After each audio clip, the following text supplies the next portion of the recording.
Hurry, hurry. Step on. Schmidt Beer, the brew that grew to be best in the great Northwest. Your finest craft beer, barkeep. Man to man, smoke Roy Tan.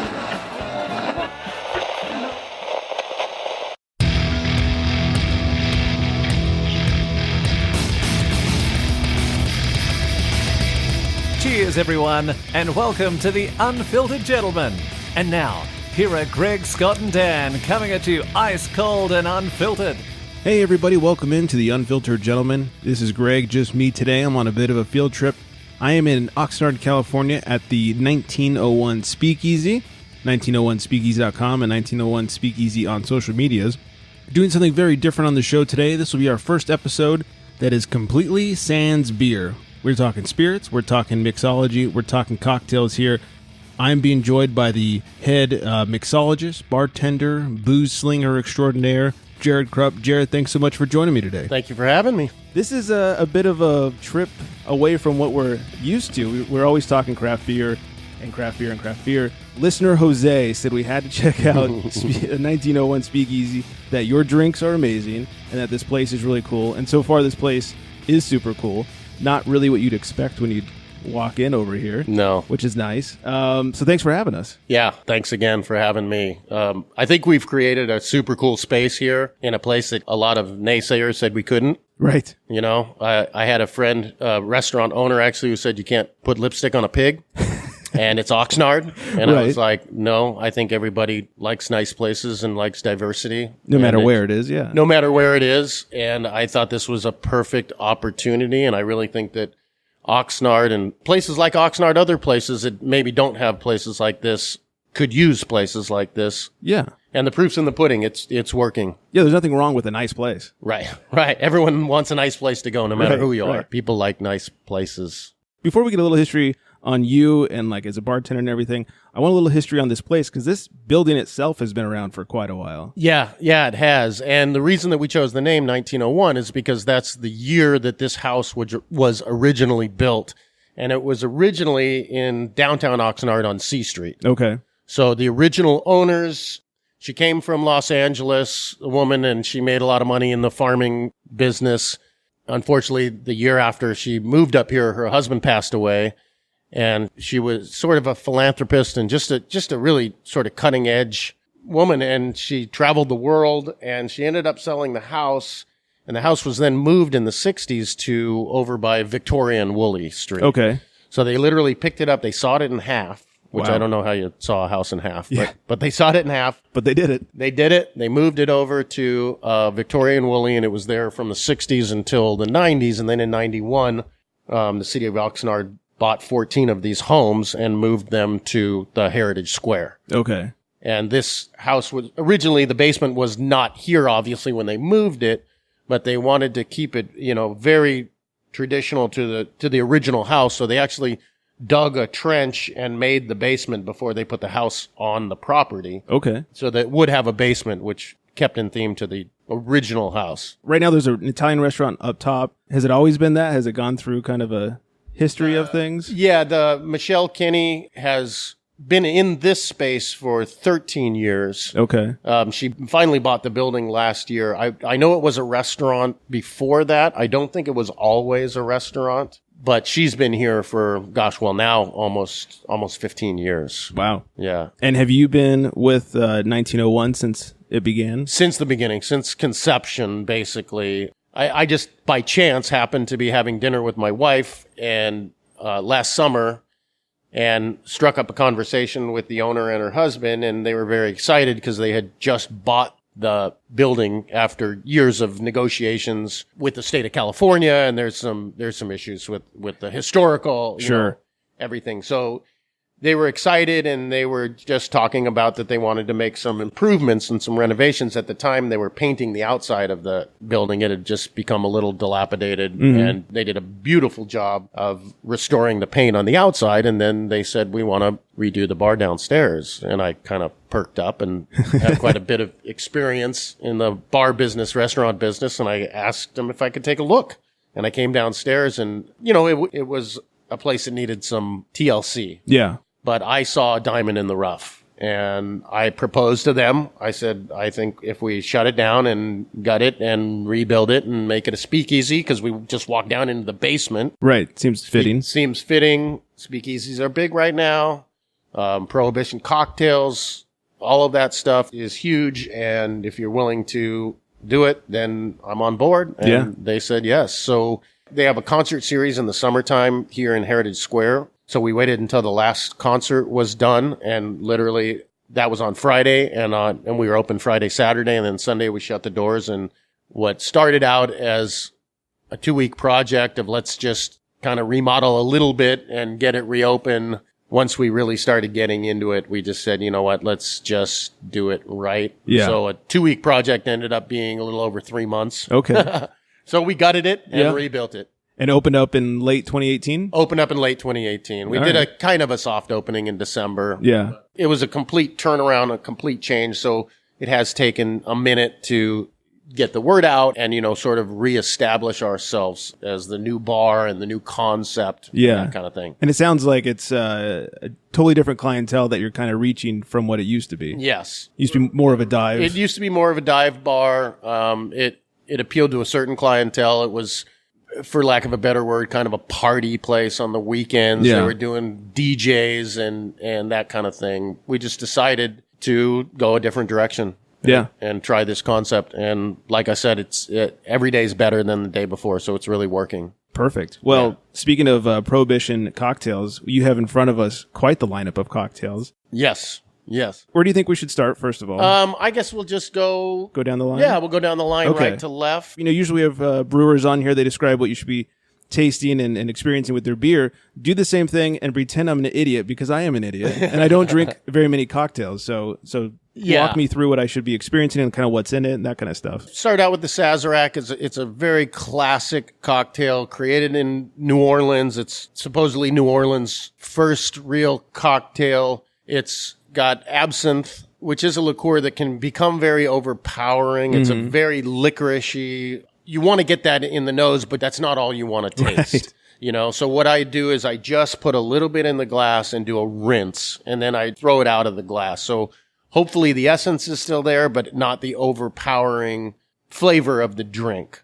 So then we do rye, which is that's the way they were made. There's actually a Sazerac bar in New Orleans. That supposedly that's where this all started, and pretty much every Sazerac is made with rye. So I'm using the Templeton rye, Pichaud's bitters, and Mr. Pichaud was apparently one of the first gentlemen to introduce this cocktail. So they have a bitters that's named after him, and then just a little bit of simple syrup. It's a pretty classic, I don't want to say simple drink, but I mean, you want those flavors to shine. And with a lot of the Prohibition cocktails, there are not a lot of ingredients. You just want sort of the real clean tastes to come through. Yeah. And you kind of use a better spirit for it, because you're going to taste the liquor. It's not like a bunch of sugar. Yeah, you don't want to disguise it a whole bunch. For example, when we get to the old-fashioned, maybe I'm jumping ahead, but why it's called the pre-Prohibition old-fashioned is because during Prohibition, it was very hard to get good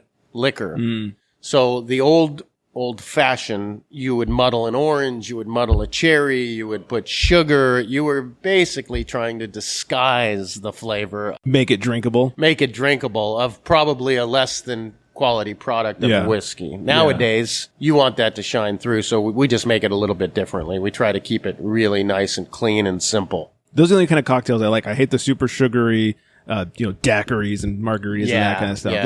This is my jam. This is really good. You get that black licorice up front, and then it finishes with that really nice rye, and having the orange peel in there kind of freshens things up a little bit. Yeah, you definitely want that. Citrus is a big part of a lot of these drinks. You want to get the essence of the citrus because, we use all fresh citrus. We get all local lemons, limes, oranges. We make our own lemon juice, our own lime juice, our own juices, our own simple syrup, and that makes a lot of difference. Yeah, that is one nice thing about this area. If you're not from around here, whatever fruit you want, we grow it. Oh, yeah. Strawberries, citrus, we got all the good stuff. I cannot buy a lemon from the store when every house in this area has a lemon tree in their backyard. Well, I can't buy strawberries from the store because it says it's shipped from wherever. It's like, why the hell would I do that when I could just go down the street to the stand and get strawberries? Right, and that's exactly what we do. Yeah. Or that's what I do. I reach out on my next door neighbor app and I just say, hey guys, Who's got lemons? Who's got lemons? Who's got limes? I've had grapefruits. I get everything from nice neighbors. Yeah. Do you ever design any cocktails based on what fruit you find, or? Yeah, we're actually doing a whole program with infused cocktails. So, for example, basically I take things that I think go well together. For example, somebody gave me a bunch of grapefruits. So I got some habaneros and I got some tequila and I have the big mason jars, the cur jars, and I infused some grapefruits and some habaneros and tequila, and I let it sit in that jar for about a week, and then I strain it, and they make great margaritas. Yeah. And same thing, like you say, local strawberries. I got strawberries, and then I said, oh, what goes well with strawberries? Basil. So I got some fresh basil from my garden. Nice. Brought it in, threw some strawberries, some basil, same thing, some vodka, let it sit for a week. And so I have a whole sort of infused, rosemary. Obviously, rosemary grows like weeds. Right. So rosemary from my garden as well. The mint is from my garden as well. So Nice. a lot of it comes from my house. And then, like I said, from the kind people that donate. Right. That's very cool. Yeah. What's your history as a would you call yourself a bartender or a mixologist?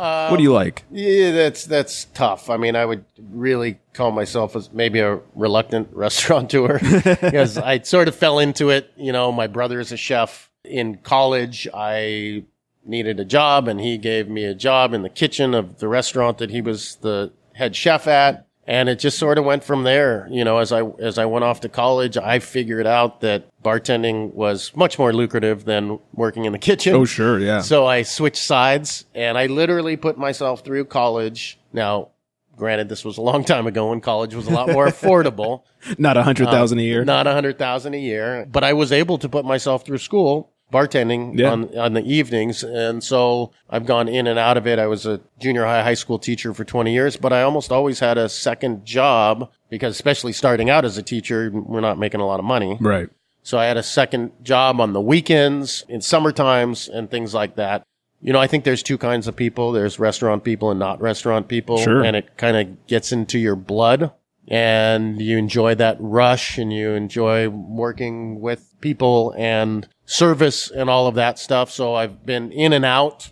Most recently, the school that I was working at that we actually opened, a charter school, closed down, unfortunately, for financial reasons. So I found myself sort of in need of a job. Yeah. So it's nice to have that sort of backup all the time. Yeah, I would call myself a restaurateur who now, since I've really gotten into the whole prohibition era, I'd like to think I'm a mixologist. I've just been doing a lot of research and watching every documentary I can, and thank God for YouTube, watching YouTube videos of some of the great bartenders and trying to keep it real simple and classic, and just the drinks that I'm making are not revolutionary. Right. I mean, they're all drinks that you could look up online and find the ingredients and find the drink, but I'm very particular about making sure I'm making it the right way. Yeah, it's about the process and about what you're putting in it. Yeah. And about the proportions and everything else. I mean, everything's got to be just right because the people that drink these drinks are a very discerning crowd. Yeah. They're going to let you know if it's not the right combination. Well, especially with this sort of atmosphere, I think it gives a certain level of expectation of what you're going to get. Like when you walk into a speakeasy, it looks like this, you're going to get some, or you think you're going to get some really good prohibition-era cocktails. Right. Because if the decor is this good, then the drinks better back it up. Exactly. And I won't lie. I mean, I've learned a lot along the way, and I've stumbled a little bit, and I had to go back and sort of really make sure that I was making the best product and really paying attention to sort of making sure that it's exactly the way it should be. Yeah. No, it's good. Do you have any formal training as a bartender, or on the job? Yeah. I mean, like I said, I've worked at quite a few bars throughout the years. Never went to bartending school or anything like that. Just sort of thrown in the fire and worked at some busy places. Just really learned on the job. But I have worked at everything from high-end Italian restaurants to neighborhood dive bars. Yeah. I did do a one-day bartending school thing, and I can tell you, all they really teach you how to do is to pour 2 bottles at once. Yeah. There's very little bit about recipes, very little bit about the drinks. It's more like, can you multitask? Yeah. And to me, it's really about connecting with the client. Yeah. Obviously knowing what you're doing, but after years of doing it, I think that comes with the territory, is really and especially here, it's all about the customer service. Yeah. And since we're starting out, and since this is kind of my baby, I just want to make sure that everyone has the best experience possible. And so that's really what I'm about, is making people feel comfortable, making it like as the sign shows above the bar, and kind of a cheers bar. Yeah. Where what I'm looking for is regulars, people Yeah. that come back time and time again and really enjoy the atmosphere and the cocktails. Right, of course. What was your first job in alcohol? Well, I started at the restaurant that I, like I mentioned, that I worked at with my brother, which was a very nice Italian restaurant in Okay. Studio City. And I was working in the kitchen, and we were slaving away for minimum wage, really, which was, Right. I think at the time, about $7 an hour. And I would see the servers, and especially the bartenders, because there was this big, beautiful bar, and they would be walking away with like all this money. So I started bar backing. Yeah. And I would just kind of say, what's that? What's that? What's that? What are you doing? What are you doing?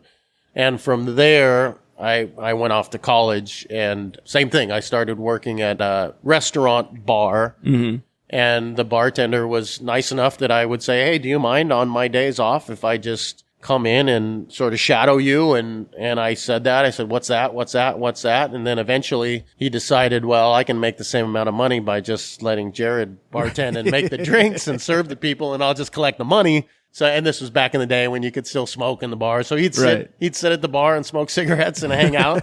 I loved it. I enjoyed it. I was all of 21 years old and making drinks and schmoozing. And so that's really how I learned. How involved with the recipe creation are you here? Is it all you, or? It's all me. I mean, yeah, as we're getting busier, I'm having to bring on more people. But, in order to make this work, not only financially, but just for my reputation and for everything, it's pretty much, and I don't want to sound narcissistic, but it's pretty much all me. Yeah.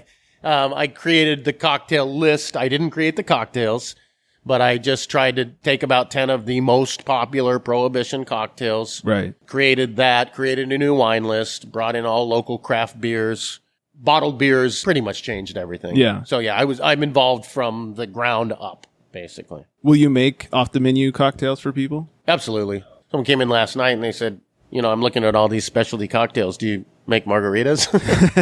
I said, absolutely. I can make anything you want. These are just suggestions. Yeah. But we have a full bar, and We got juice, we got tequila, we'll make it happen. We got anything you want. Yeah. We got anything you want. Very good. Well, speaking of ingredients, what is next in our lineup here? So that's the South Side. Okay. Named after the infamous South Side of Chicago and Al Capone and the gangsters of that time who pretty much ran the city. Like I said, simple, classic, fresh mint from my garden. Tear it up, put it in the shaker, a little bit of lime juice, muddle it, a little bit of simple syrup, a little bit of gin, shake it, serve it up. Express the mint by slapping a piece of fresh mint and garnish with the lime wheel. That is really fresh. Yeah. This is definitely like a hot day drink. Yeah, absolutely. And they are kind of dangerous because they're so good and so refreshing. And it's maybe a little deceiving in the little coupe glass, Right. but I mean, that's a full cocktail. It's a 5-ounce coupe glass. So people kind of power them back, and all of a sudden it can catch up to you. Yeah.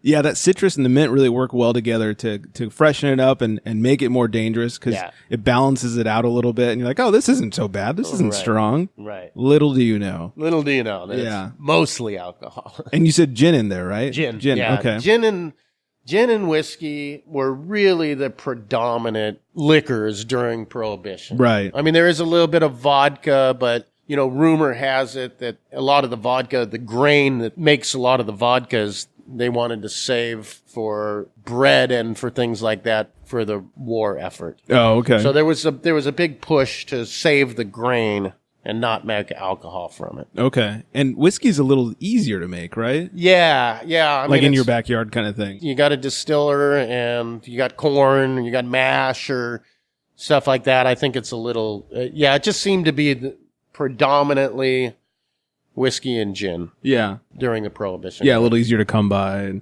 Yeah. You mentioned that you have a pretty good bar list on tap. What do you think about the new trend of craft beer trying to mimic cocktails? Craft beers in general, from the time I grew up when, maybe Blue Moon was a, that was fancy. A fancy one or a Heineken or something like that. I mean, obviously in this day and age, it's all about the craft beers. As far as like doing beers in maybe aged barrels and things like that. I mean, I just think the more creative, the better it is for the palate, for anyone involved. You know, I mean, it's just, we're taking cocktails, we're taking beers, we're taking everything to the next level. Yeah. Do you have any cocktails with beer in them? I don't. Oh. But it's a thought. Something to work on. It's something to work on. We do have our new peanut butter whiskey. Oh. When my rep came in and tried to sell me peanut butter whiskey, I basically said, that sounds like something that you need to sell, and I'm not really interested. Yeah. And he kind of said to me, I'll tell you what, I'm going to leave you a bottle, and if it doesn't sell, then I will buy it back. Fair. I sold that bottle in about 3 days. Okay. And I said, give me a 6-pack. And he said, well, we're back ordered right now because Wow. it's so popular. And I said, well, when it's back, give me a 6-pack. And that was about a month ago, and I'm on my 4th bottle already. That's pretty good. You know, and he kind of summed it up that, you know, people are not drinking the shots of Fireball and Oof. Jaeger and Good. Goldschlager and Rumpelminz anymore. Yeah, which to me is like, thank God. Yeah. You know, my college days are over. Right. But, you know, they are kind of going for the more craft, even cocktails. Mm-hmm. So we just experimented a little, and we came up with, I mean, it just tastes like a peanut butter oatmeal cookie with peanut butter, a little bit of cream, half and half, and cinnamon. And we just make a cocktail, and it's like, oh my gosh. That sounds phenomenal. Yeah. Pour it over a brownie with some vanilla ice cream. Oh. Forget it. Gotta go, everybody. Sorry. Yeah. Interview over. Yeah. But that's, you know, I think a lot of the companies are going in that direction. Yeah. It'd be interesting. I would be totally open to trying to make a cocktail with a beer as well. Yeah. Well, and back to the sweet booze, you know, for so long, it was like cupcake vodka and birthday cake, whatever. Yeah. So when you hear peanut butter whiskey, it's not surprising that you get a little turned off because for so long it was just like, how much sugar can we pack into this disgusting alcohol to cover up the taste of cheap alcohol? Right. I mean, it's a very good product. And I mean, don't get me wrong, it's still sweet. I mean, I wouldn't drink 10 of them. But I mean, Get for an diabetes. after dinner drink, I mean, it's flying off the shelves. Yeah. And people are absolutely loving it. Back to cocktail creation, you know, in beer, we hear a lot about how like hops and malts kind of work together to balance out the flavor. What are some of the elements that you're using when you're making cocktails to balance out flavors? You know, we might balance a sweet with a sour. You know, for some people, whiskey is whiskey. I mean, it's very harsh. So like the old fashioned, just by adding a little bit of bitters and a little bit of sugar, we're just trying to balance things. I mean, obviously, again, like I said, I haven't created these drinks, but you know, through the years, they've figured out that, well, the sweet and the sour, or the little bit of sweet with the whiskey and those kind of things work. Right. So I'm just kind of taking advantage of what my forefathers have Exactly. created. Well, speaking of the old fashioned, let's talk about it. Yeah. So very classic. We call it the pre-prohibition old fashioned. As I was talking earlier, you know, during Prohibition, the whiskey may have been of maybe shady origins. Sure. Maybe made in somebody's swimming pool or in their bathtub. Swimming pool, that'd be a lot of whiskey. Yeah. I actually have a photo of a huge swimming pool full of during Prohibition. So, you know, the whiskey maybe was not of the greatest quality.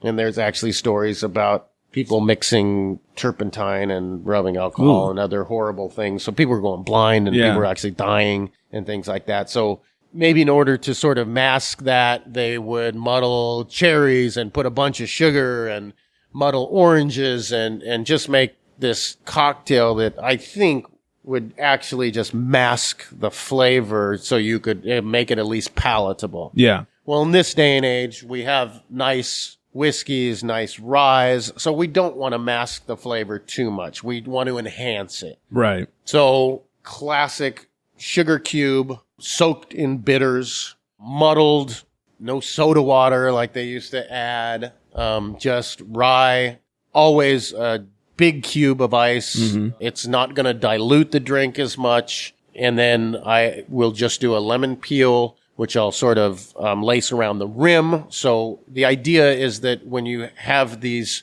citruses and things, you want to get the essence when you put the drink up to your mouth. Mm-hmm. So by rubbing that lemon around the edge of the drink, you're going to get that. And then oranges have a lot of oils in them. So what we do is we extract that by using a sulfur match and putting it up to the skin of the orange and then squeezing the orange, and you can actually see a little flame, and that sort of gives it that orange essence in the drink. But again, we don't want to overdo it. I don't want to add a huge orange. Right. I don't want to muddle an orange in there. I want to have the essence of It's not a orange. mimosa. It's not a mimosa. It's not. You're just supposed to have a hint. Yeah. And what kind of whiskey did you put in there? That's Templeton Rye. Okay, because Yeah. that was really good. Yeah. One thing you did that was a little bit different than some people is you muddled the sugar cube in the glass. In the glass. That the drink went into. Yeah, I build it in the glass. I don't know if that's a preference thing. Most people build it in the shaker or like a pint glass and then transfer it. And maybe I'm odd in the sense that I feel like some of that flavor that's in the glass is going to stay in the shaker or in the pint and not be in the glass. Right. So I would just rather build it in that. Also, I do put the giant rock in the drink and sort of swirl it, but I don't like the idea of the whiskey starting off very cold. Okay. I like the idea that as you drink the whiskey, it sort of takes on a different flavor because it's getting different temperature as you're drinking it. You know, so it might start off as one thing. Ice sort of melts a little bit. Maybe it's got a little different flavor. So you experience different things throughout the same drink. Yeah, yeah. So that's why I don't like to chill the whiskey beforehand. And even as the cube kind of breaks down a little bit, you get a little more of that different flavors from the whiskey as more water's introduced. I think so. And one thing I really like is I was afraid because you were doing the sugar in the glass that maybe it would be a little sweeter, and it's not. It's not at all. No, it's not. You know, the bitters helps. I don't add water, but before I muddle, I just dip my muddler in the water, so it gets a little bit of water, so it makes a little bit more of a slurry. And I just find that works best. The sugar cube is pretty small, so we're not using a ton of sugar. Yeah. How do you go about picking out which spirits you're going to use? What I try to do here, and I know I have to have your Jack Daniels and I have to have your standard drinks, but Stuff people have heard of. But we have Channel Islands Distillery. We have Ventura Spirits. There's Cutler Distillery in Santa Barbara. I'm trying to go with some of the smaller names that maybe if you walk into a bar, you haven't seen in every bar. Yeah. And it's up to me to then say, oh, this is a small batch bourbon made locally, or, for example, I have a line that it's a Kentucky bourbon whiskey and rye, but then they send it up to Napa Valley and it spends 2 years in Pinot Noir barrels. Oh. So just a little bit different, maybe, you know, not that there's anything wrong with Cutty Sark or Canadian Club, but, you know, you have to have the standards, but I'm trying to elevate it up. And it's up to me if someone says, oh, what is that I can actually kind of sell them on the fact that, well, let's try this. It's different. Yeah. And I guess something at least I don't know, but I would assume most non-bar people would know or wouldn't know is how do you pick it out? Like you're talking about your bar rep coming in and selling you the peanut butter whiskey. Yeah. Do they just come in with a line of stuff and say, here you go, try it and pick out what you like? Or Yeah, pretty much, you know, or else I'll come to them and I'll say, hey, I want to pump up my gin selection. Sure. So what do you have for me in gins? Okay. And then they'll come in and I said, you know, give me something different. Don't give me Tanqueray. Right. You know, Yeah. I mean, again, I've got Tanqueray, Yeah. but I wanted, Give me something unique. give me something unique. And there are so many, just like in beers, there are so many new liquor choices as well that give me something different. It's up to me to sell that. But I honestly think that in this day and age, people are willing to experiment. People are willing to try new things, especially if they haven't seen it before. Yeah. And I would imagine that it's probably easier for you to sell something that you really enjoy. Yeah, absolutely. Because it's not like, oh yeah, have this Jack Daniels. It's Yeah. great. You know, it's like, Yeah, for example, I had a lady last night and she came in and she said, gosh, this French 75 cocktail, which is a gin and lemon juice and simple syrup and then topped off with champagne. okay. She said, that sounds really good, but you know, I really also like a Bombay Sapphire Martini. And I said, well, you can go anywhere and get a Bombay Sapphire Martini. That's true. You can't go anywhere and get a French 75, so why don't you have a French 75? And she did, and she loved it. And she was like, Perfect. oh my gosh. You know, it's also getting people out of their comfort zone. Yeah. And hey, if they don't like the cocktail, I won't make them pay for it. I mean, I'll make them a Bombay Sapphire Martini. Right. Yeah. but You don't like this. Then yeah, if you don't like it, fine. But I have rarely had that. Yeah, it's problem. nice having that insurance policy. Like, Right. look, try it. If you don't like it, I'll make you something. If you don't different. like it, I'll make you something else. But like I said, that has been very few and far between. What are some of the weirdest ingredients that you put in a drink? Well, the drinks that I don't make anymore, like the Alizés and the all of those things, I try not to. The cocktails, I don't know, weird. Absinthe is interesting. Yeah.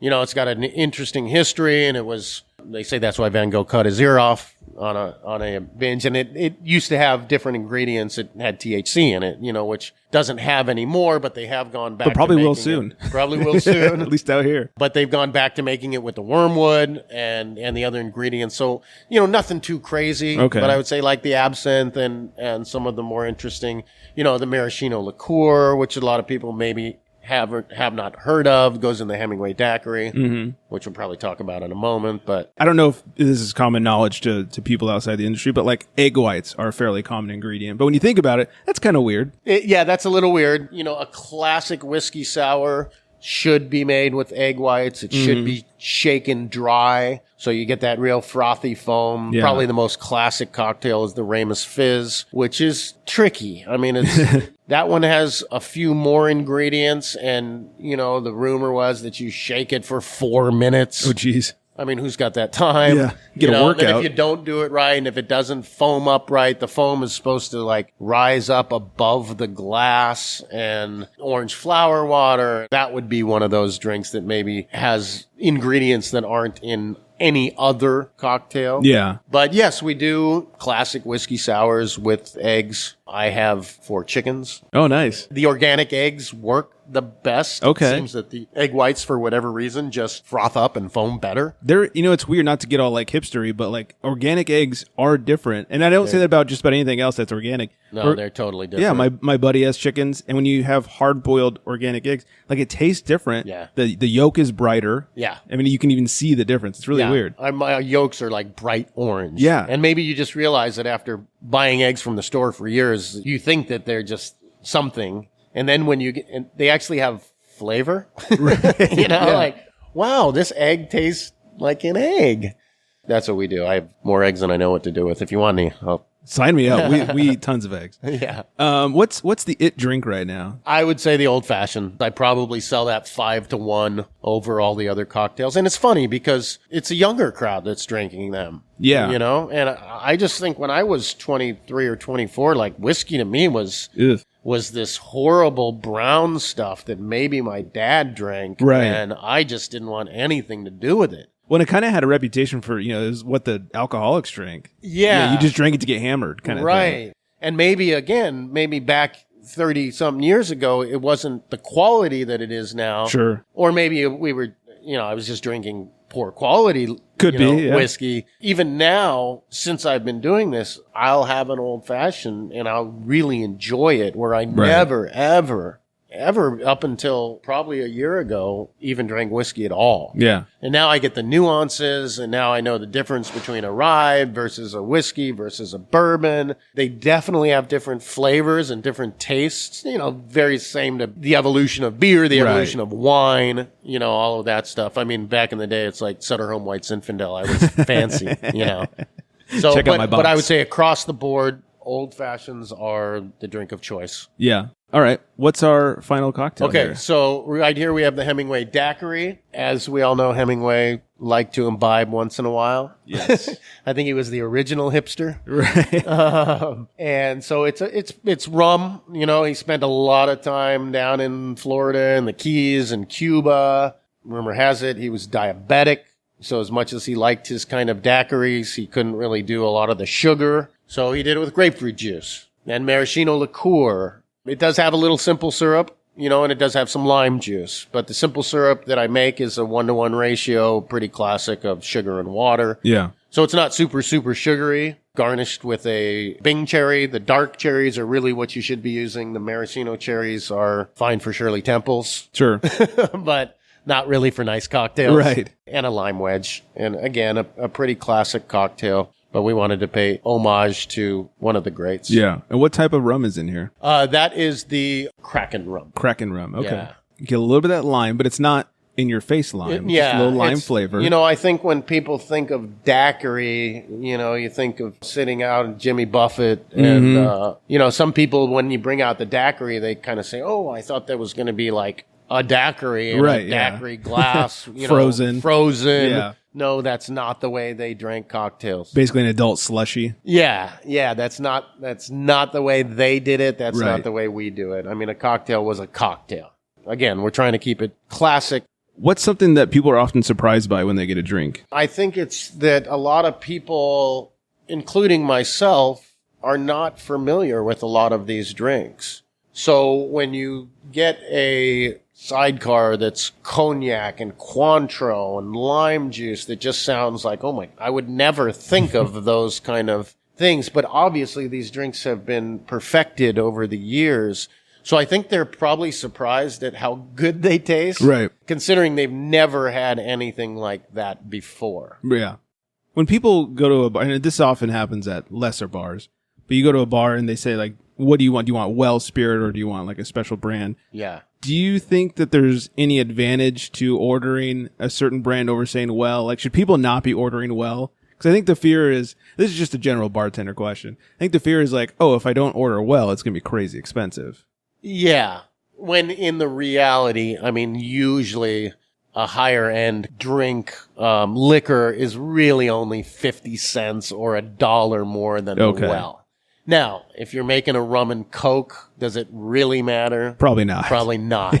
If you're drinking a straight up martini, does it matter? Yes. Yeah. Even the vodkas, you know, everyone says, oh, vodka is a flat, it's, you know, it has no flavor. It's just whatever. No. Every vodka has a little different, distinct flavor. Every gin has a distinct, you know, London Drive or, you know, there's just Sure. all kinds of different gins. Come to the point where you know what you like. Is it more juniper? Is it more, whatever the case may be. Right. Do you like, what whiskey? Do you like a little softer whiskey? Do you like a in-your-face bourbon? Do you like a rye? Do you like a Scotch whiskey that's a little more smoky? Mm-hmm. I think the bottom line is you have to try enough Yeah. to know what you like without being an alcoholic. I'm willing to put in that research. Yeah. But it absolutely makes a difference. Depends on the cocktail. Yeah. But in all of our signature cocktails, we're using a good product. Right, right. You know? How do you go about choosing what beers you have on tap? You have a pretty good tap list. Yeah. So how do you make those choices? Local. Yeah. Obviously trying to do IPA is and has been for the last 10 years the magic word. Right. You know? So obviously I have to have an IPA.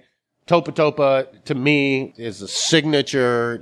They make a great product. Their Chief Peak IPA. So drinkable. It's so drinkable, and it's not, to me, I'm not a super, super hoppy guy. So to me, it's not over hopped. So I try to have a light. So right now I got the Poseidon Pale Ale, moving into the Poseidon Battleship Blonde, because they're very seasonal brewer. You know, Right. they don't make the same thing all year round. But I said, okay, I want to have a light. I want to have a flavor. I got the Telegraph Blood Orange White Ale. The Stella, I have to have one that maybe, you know, someone walks in that's not as discerning. Sure. Then I wanted to balance out with a little bit darker, so I got the Institution Restraint, which is their brown ale. Yeah. It's delicious. Institution. My favorite institution beer. Oh, it's So good. It's great. They're doing a great job. And then, you know, the hazies are super popular these Right. days.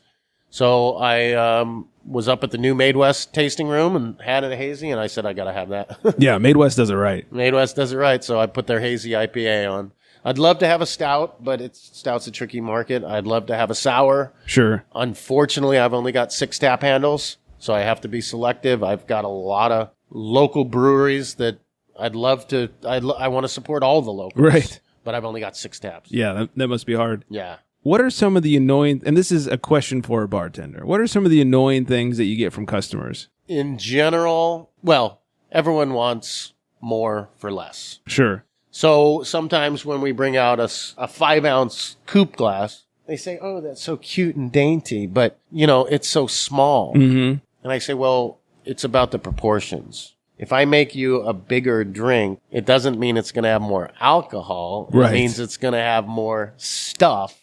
And that's going to throw off the flavor that was intended to be.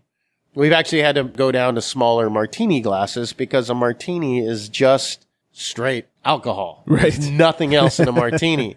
So if we brought out a half full 8-ounce martini glass, people would complain that it's Right. half full. And I would say, well, that's an 8-ounce glass. If I Right. served you 8 ounces of alcohol, I would have to charge you for 3.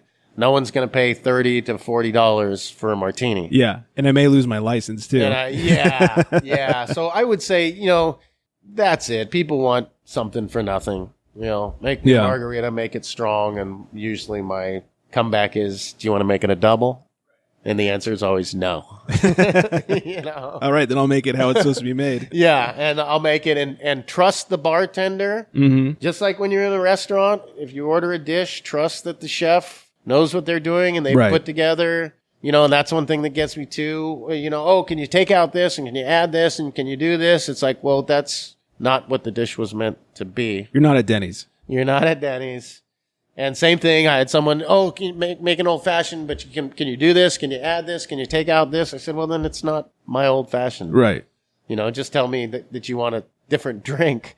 But I would say trust the bartender, trust the cocktails, trust they know what they're doing, and trust that they're giving you what they're supposed to. Yeah.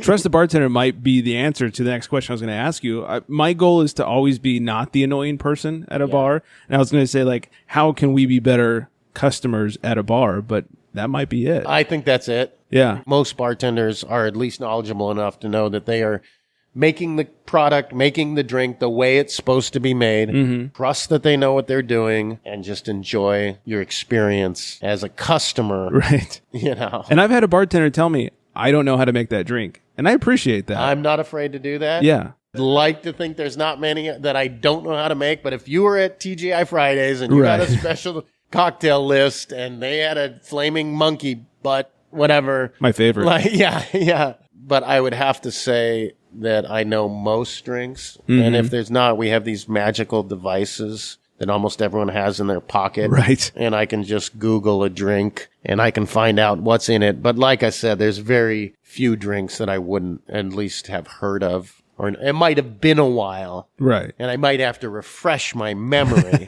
And there are some new ones that have come out, maybe variations on Negronis. There's a new one that instead of gin, Campari, and sweet vermouth, which is a classic Negroni, very Italian drink, they're doing with bourbon. Okay. Okay, great. Then somebody ordered that and I wasn't sure and they told me that and fantastic. Now I know.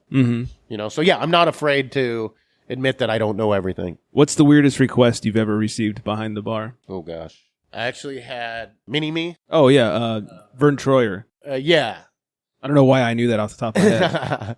So I worked at a bar in Studio City, California, which is, right by the studios. Right. And Hence he the came name. in one night and we had a shelf where we kept the cocktails right around the holidays. So we had a little dancing Santa up on the shelf. And he asked me if I would take him and put him up on the shelf so he could dance with Santa, which I did. Oh, of course.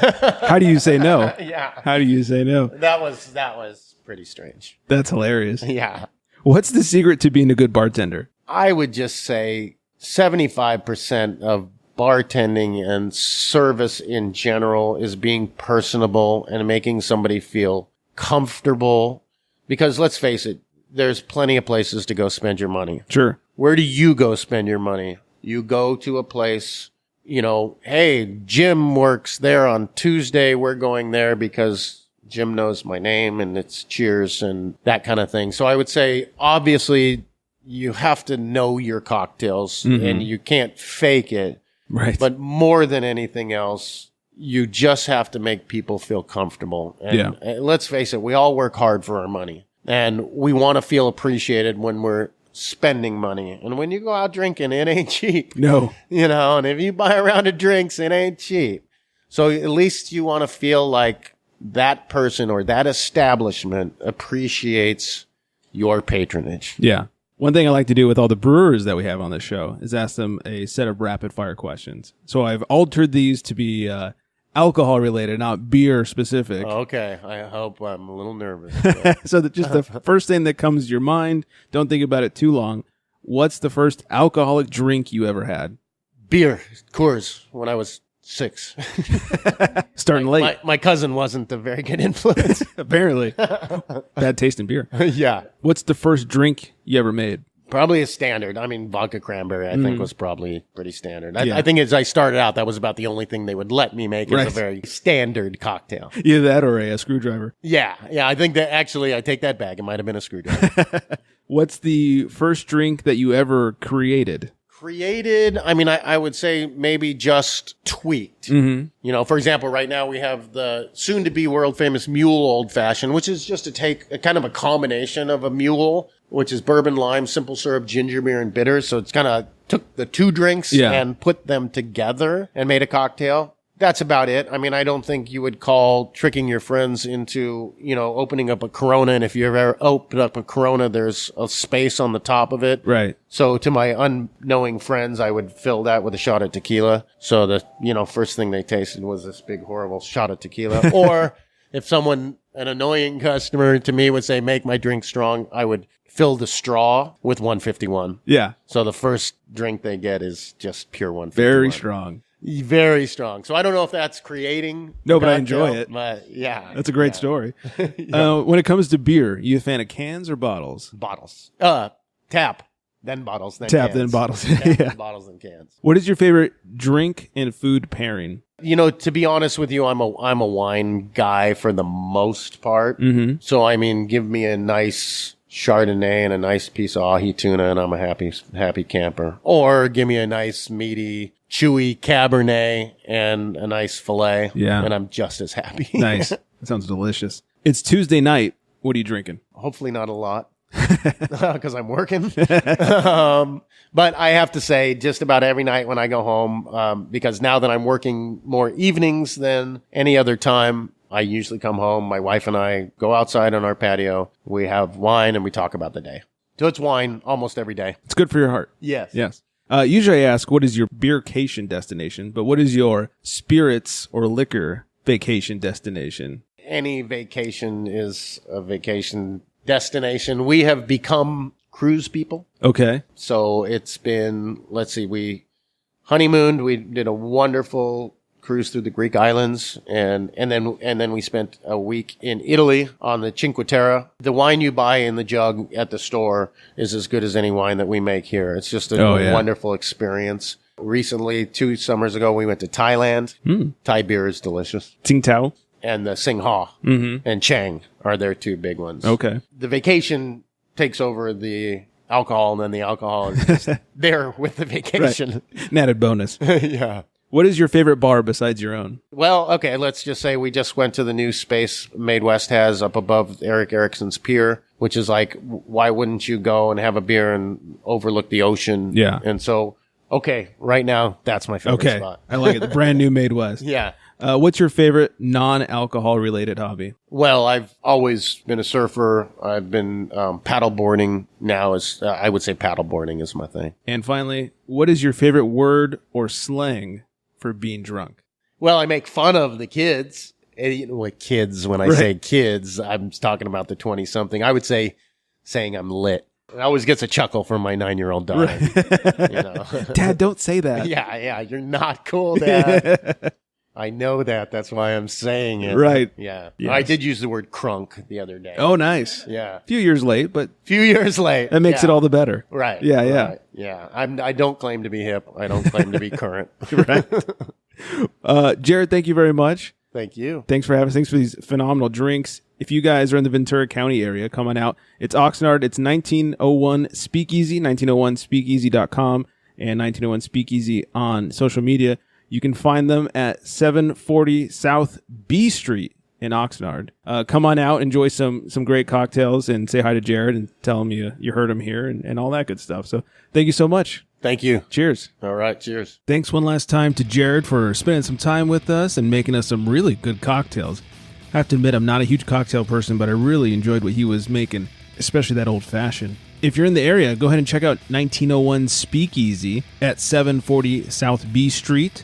Once again, Oxnard, California. Find them on the webs at 1901speakeasy.com or 1901speakeasy on social media. I also got some really cool pictures of Jared while he was making the drinks and a couple of cool videos as well, so check out our social medias for those, at The Unfiltered Gentleman or at Unfiltered Gents on Twitter. Find us at theunfilteredgentleman.com, as well as our phone number, 805-538-BEER, 2337, if you want to call or leave us a drunk voicemail. In the meantime, I hope everyone is staying well hydrated out there. And on that note, good night, everybody.